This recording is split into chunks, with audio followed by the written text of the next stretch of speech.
దేశీయ స్టాక్ మార్కెట్లు భారీ నష్టాల్లో ముగిశాయి. సెన్సెక్స్ 1000 పాయింట్లకు పైగా పతనం కాగా నిఫ్టీ 22,000 పాయింట్లకు దిగువన ముగిసింది. దేశంలో రాజకీయ పరిస్థితులు, క్రూడ్ ఆయిల్ ధరలు తదితర కారణాల నేపథ్యంలో బెంచ్ మార్క్ సూచీలు కుదిలయ్యాయి.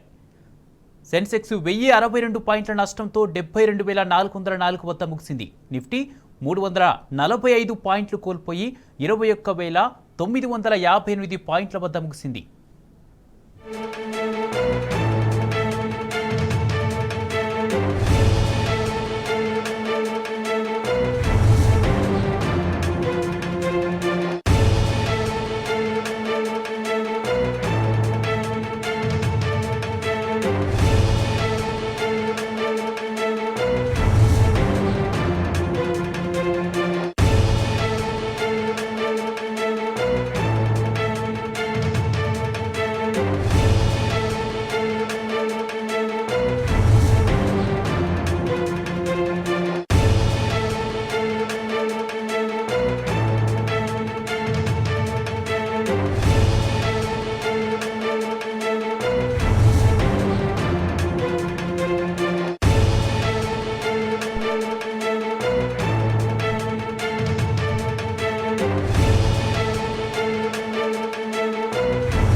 దేశీయ స్టాక్ మార్కెట్లు భారీ నష్టాల్లో ముగిశాయి.